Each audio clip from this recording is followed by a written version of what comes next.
siya ni Ace sa may dingding. His face inches on her. Hindi siya makahinga. "Ace," she whispered.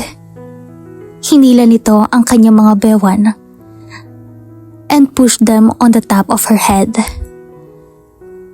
"Please," she whispered again, asking to stop or asking to kiss her.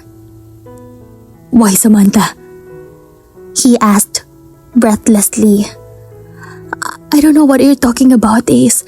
Rafael is a nice guy and he's married, damn you." Mariing putol ni Ace sa sasabihin pa sana niya. "I know that. And what, huh? Nakuha mong matulog sa bahay ng lalaking may asawa, tapos sasabihin mong walang namamagitan sa inyo? Dahil yun ang totoo. Natulog ako sa kanila dahil sa mama ni Rafael, hindi dahil kay Rafael." Nakagawa si Samantha ng isasagot sa pagitan ng kaba at takot na nararamdaman kay Ace. Ilang beses na ba niyang nakita si Ace na ganito kagalit sa kanya at aaminin niyang natatakot siya. "I know Rafael. He is richer than me dahil isa siyang Ontiveros. Isa sa pinakamayaman sa bayan na ito. He can give you more than what I can." Seryosong sabi ni Ace habang nakatingin sa mga mata niya. Hindi siya sigurado pero tila may hinanakit siyang nakita sa mga mata ni Ace. "Bakit?" tanong niya sa sarili habang nanatiling nakatingin sa mga mata ni Ace. "He is married, for God's sake, Samantha." Patuloy ni Ace. "Kung pera ang issue dito, I'm willing to compete. This is not about money, Ace. He is just a friend." Mariing sagot ni Samantha. "I wasn't born yesterday, Samantha. Natulog ka sa bahay ng lalaki. Anong iisipin ko? Nag-usap lang kayo." Galit na tanong ni Ace at pinaglandas ang mga mata sa mukha niya pababa sa dibdib. Naramdaman niya ang kilabot sa buong katawan sa uri ng pagsuring ginawa ni Ace sa kanya. "Why, Samantha?" tanong ni Ace nang magbalik sa mga mata niya ang mga mata nito. "Wala kaming ginawang masama ni Rafael." Pagdidiin niya. "Hell!" sagot ni Ace at marahas siyang hinila papasok sa nag-iisang silid ng condo unit nito. "Ace, ano ba?" Pilit siyang ng laban dahil baka kung saan umabot ang galit ni Ace sa kanya. "Bakit kay Rafael?" tanong ni Ace at marahas siyang tinulak sa malaking kama. "Ace!" tili niya at nagtangka siyang bumangon pero napigilan siya ni Ace. "Let me go, Ace." Tili niya dahil natatakot na talaga siya. Hindi siya handa sa ganitong bagay. Hindi siya handa sa ganitong paraan para sa makukuha ni Ace. "No, Samantha. You can't fool me. You're not innocent the way I think. I thought you were different. But I was wrong." Mariing sabi ni Ace habang nagpupumiglas siya at alam niyang sa ginagawa niyang pagpupumiglas lalo lang nabubuhayan ng pagnanasa si Ace sa kanya.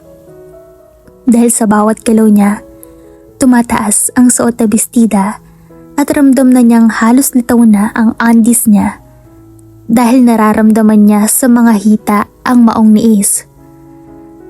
Let me explain, Ace. Please, listen to me." Halos pangapusan sa hiningang sabi niya. "After this," sagot ni Ace at marahas siyang hinalikan sa mga labi. Puno yun ng galit, pagpaparusa. Sinubukan niyang manlaban pero halos wala man lang panama ang lakas niya sa lakas ni Ace. "This can't be happening. Hindi pwede. This is illegal. This is rape." Sigaw ng isip ni Samantha at naramdaman ang magaspang na pagdama ni Ace sa dibdib niya. No. Tanging sigaw ng isip ni Samantha dahil nasa mga labi pa rin ni Ace ang mga labi niya. Sinubukan niyang itulak si Ace, tadyakan, kagatin. Pero lahat yon hindi umubra at tila siya unti-unting nawawala ng lakas sa panlalaban.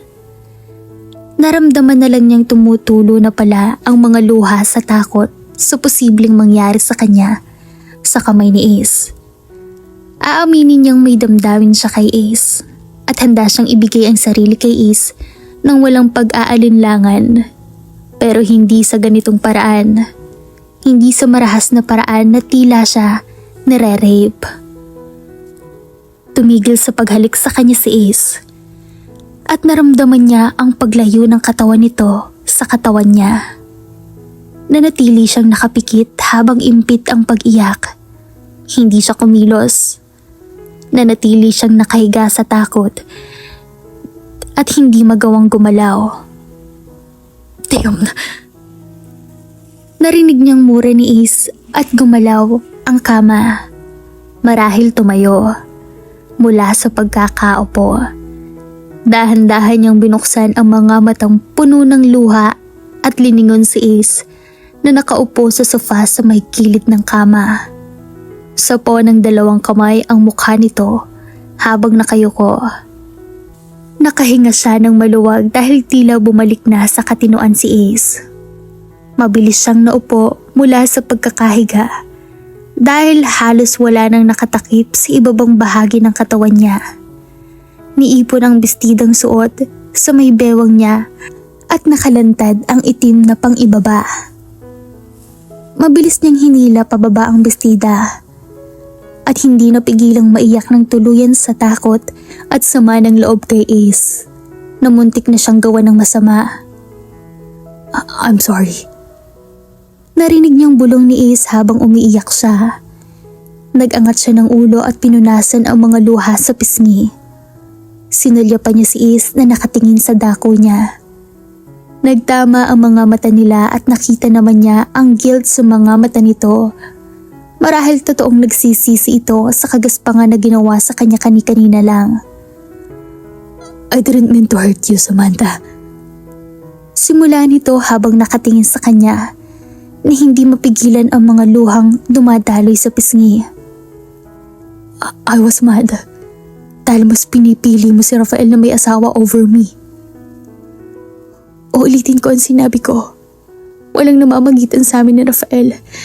At kung hindi ka pa rin naniniwala, bahala ka na. Sagot niya habang umiiyak. Natulog ka sa bahay niya. Hindi ko na uulitin pa ang sinabi ko kanina. Sagot niya at pinunasan ang mga luha. Hindi siya dapat umiiyak ng ganito sa harapan ni Ace. Then why you keep on resisting me? Tanong ni Ace at tumayo mula sa pagkakaupo sa sofa. Sinuklay sa mga daliri ang buhok nito in a sexy way. Napalunok siya habang nakasunod ang tingin rito. Naparoon pa rito sa tapat niya. Bakit tinatanggihan mong offer ko? Mas malaki ba ang offer ni Rafael? Well, mas mayaman ang pamilya ni Rafael at... Ace! Matigas na putol ni Samantha sa sasabihin pa ni Ace. Alam naman niya kung bakit tila pera ang issue sa iniisip nito tungkol sa kanya. Dahil isa siyang Santos. Kilalang namemera ng mga lalaki sa bayan nila. Kaya hindi niya masisisi si Ace kung ganoon kababaw ang tingin nito sa kanya. It's not about money, Ace. Sagot niya at nagtaas ng mukha. Kung kaya mo sana magmahal ang isang tulad ko, baka mas mapapadali sa atin ang lahat. Pero dahil isa akong mababang uri ng babae, kaya hindi mo ko kailanman mabibigyan ng kahit kaunting damdamin at kahit kailan hindi mo kayang iharap ang isang tulad ko sa bayan na ito. Mariing sagot ni Samantha. Napahinto sa paglalakad si Ace at liningon siya. Why? I mean... Bakit kailangan pa ng damdamin kung sa kama lang naman tayo? Tanong ni Ace. pakiramdam ni Samantha. Sinaksak ang dibdib niya. Hindi siya makahinga sa sama ng loob sa narinig niya mula kay Ace. Bakit pa nga ba kailangan ng damdamin kung sa kama lang naman siya kailangan ni Ace? Samantalang siya, higit pa roon ang nararamdaman niya kay Ace na pilit niyang binubura. Dahil masasaktan lang siya. Alam niyang paghinayaan pa niyang umusbong ang damdamin niya kay Ace, higit pa sa ganitong sakit ang mararamdaman niya. Dahil kahit kailan, hindi siya mamahalin ni Ace dahil isa siyang santos, malayo sa buhay at estado ng isang bienvenida. I hate you. Sam, saan ka ba nang galing? Kanina ka pa hinihintay ng Ate Lorraine mo. Nag-aalala siya sa'yo. Bungad ng nanay niya pagdating sa bahay nila. Ho? Hindi ka raw niya matawagan. Ano bang nangyari at paano ka napunta kay na Mrs. Ontiveros? Tanong ng nanay niya nang tuluyan na siyang makapasok sa loob ng bahay. Laylay ang balikat na naupo sa sofa. Pagod siya. Pagod na pagod. Hindi lang katawan, kundi pati ang isip. Ano pong sabi ni ate? Matamlay na tanong niya. Gusto ka raw niya makausap, importante. Kaya tawag siya ng tawag sa'yo, hindi ka naman daw niya matawagan. Sagot ng nanay niya at inabutan siya ng tubig sa baso. Oh, uminom ka muna, mukhang pagod na pagod ka. Puna nito. Salamat po. At ininom ang tubig sa baso. Saan ka ba nang galing, anak? At ano bang nangyayari sa'yo? Na isang araw basta ka na lang umiyak. Ngayon naman, hindi ka umuwi magdamag. Pag uwi mo, ayan, pagod na pagod ka. Sabi ng nanay niya habang hinahawi ang mahabang buhok sa mukha. Nay, sambit niya ang tiyakap ang ina. At tulad ng dati, hindi na naman siya makapigil sa pag-iyak. Sam, anak. Bulong ng nanay niya. Hinayaan siyang umalis ng kondo ni Ace mag-isa matapos ang mga nangyari sa kanila. Ang gulo ng isip niya at lalong nagulo dahil may ibang taong nadadamay. Si Rafael, maganda ang pakikitungo sa kanya ni Rafael at alam niyang at sigurado siyang hindi interesado sa kanya si Rafael. Pagkakaibigan lang talaga ang namamagitan sa kanila dahil may asawa na si Rafael. At kung nagkataon na binata ito, at nakakasiguro siyang hanggang magkaibigan lang sila ni Rafael. At ngayon, may Rafael na dumating sa buhay niya ay tila pakiramdam niya, nagsiselo si Ace, na alam naman niyang imposible dahil walang damdamin sa kanya si Ace. Kay Ace na mismo nang galing pang nakama lang siya at hanggang doon lang siya para kay Ace. Isa pang nagpapagulo sa isip niya ngayon ay si Mrs. Ontiveros at ang papa ni Ace. Ayaw niya mag-isip ng masama dahil parehong nasa kilalang pamilya ang mga ito at alam niyang ginagalang ang mga ito, lalo na si Mrs. Ontiveros sa bayan. Ano bang problema, anak? Nag-aalalang tanong ng nanay niya, pero gaya ng dati, hindi masabi sa ina ang dahilan dahil mali at walang patutunguhan ang pinoproblema niya. Umiibig siya sa isang lalaking kailanman ay hindi siya mamahalin at hindi niya kayang tanggapin kung ano at sino siya. Hindi kita pipilitin, Sam, kung hindi ka pa handa. Sagot ng nanay niya habang sinusuklay nito ang mahabang buhok niya sa likod. Salamat po, Nay. Sambit niya at niyakap ng mahigpit ang ina. At tunog ng cellphone ang nagpahiwalay sa kanila. Ang Ate Lorraine mo tumatawag. Ikaw na sumagot para makausap ka niya. Sabi ng nanay niya at iniabot sa kanya ang cellphone nito. Alam naman niya kung bakit balisa ang Ate Lorraine niya at nais siyang makausap kaagad. Marahil nasabi ni Mrs. Ontiveros ang pagsugod ni Ace sa bahay ng mga ito. Ate, Sagot niya sa kabilang linya. Ano ka ba naman, Sam? Pinag-aalala mo ako ng husto. Malakas na boses na sabi ng ate niya. Huwag ka munang aalis ng bahay, hintayin mo ko. Kailangan natin mag-usap. Patuloy nito. Umuo na lang siya para matapos na ang usapan. Matapos nilang mag-usap ng ate Lorena, nagpaalam muna siyang magpahinga sa taas. Pagkaakit niya sa silid, kaagad siyang nahiga sa kama at muling nilabas ang sama ng loob kay Ace. At lalo pa siyang naiyak nang maalala ang mga nangyari sa kanila ni Ace sa kondo. Dahil sa galit nito, muntik na siyang magawan ng masama ni Ace. Ganoon ba ito kagalit sa kanya at kay Rafael? Kaya umabot sa ganon ang lahat? Ibig sabihin, nagsiselos talaga si Ace kay Rafael. Pero bakit? Hindi ba't pangkama lang naman siya ni Ace? Bakit umasta na ganun si Ace? Na tila ba isa itong selos na boyfriend? Posible kayang may damdamin na rin si Ace sa kanya na pilit nitong tinatago? Napailing si Samantha dahil alam niyang hindi hahayaan ni Ace na mahulog ang loob sa isang tulad lang niya. Hapon na nang magising siya. Hindi niya namalaya na nakatulog pala siya. Marahil sa dami ng iniisip. Pagbaba niya sa sala, ang ate Lorena ang nagmemeryenda. Kasama ang nanay niya at ate Roxanne niya. Gising ka na pala, Sam. Alika at kumain ka muna. Iyaya ng nanay niya. Liningon siya ng ate Lorena at mabilis na tumayo mula sa sofa at sinalubong siya sa hagdan. Buti naman gising ka na. Kanina pa ako dumating. Tulog ka kaya hindi na muna kita ginising. Sabi ng ate niya habang paakyat ng hagdan. Mag-usap muna tayo, Sam. Seryosong sabi nito at liningon ang nanay at ate Roxanne niya. Sa kwarto tayo mag-usap. At nauna na sa taas. Bumuntong hininga lang siya at sumunod na sa taas. Alam naman niya kung anong pag-uusapan nila. Si Ace, si Rafael at si Mrs. Ontiveros.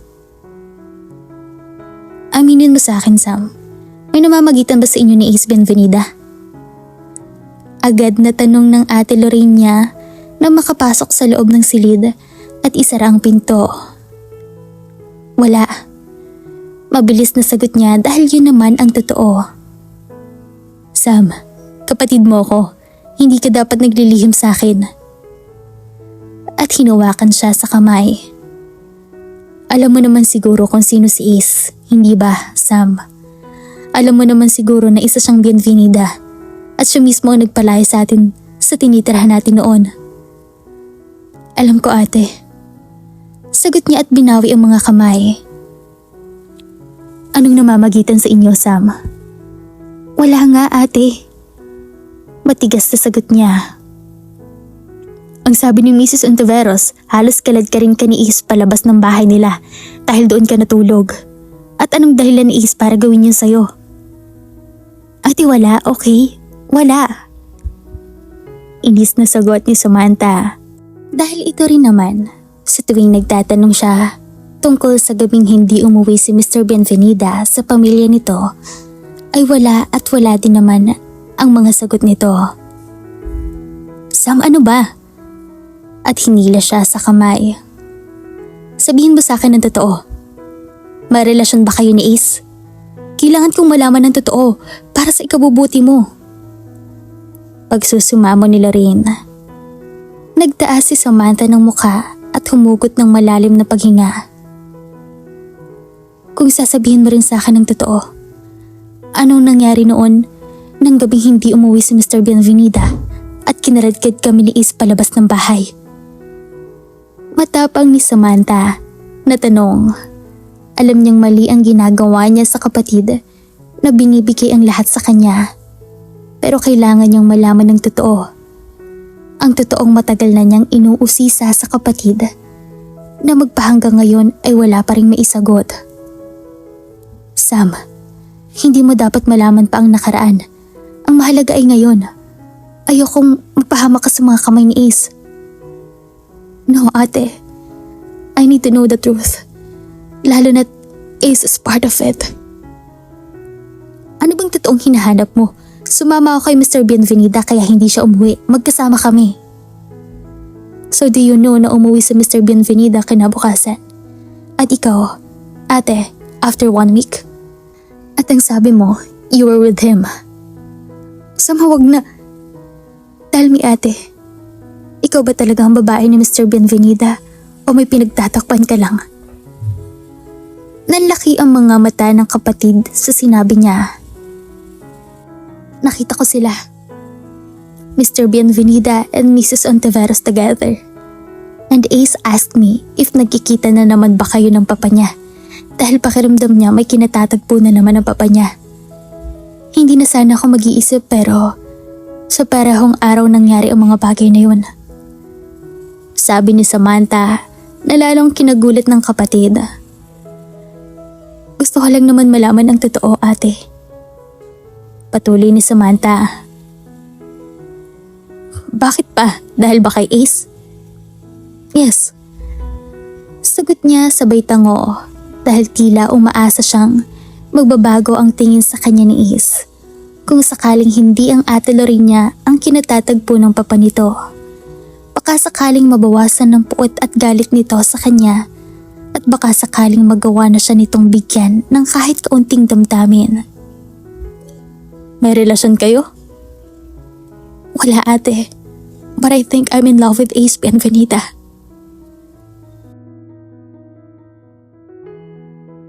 At dito na po nagtatapos ang ating kwento. Sabay-sabay po nating abangan ang susunod na kabanata. Maraming salamat po, stay safe and God bless.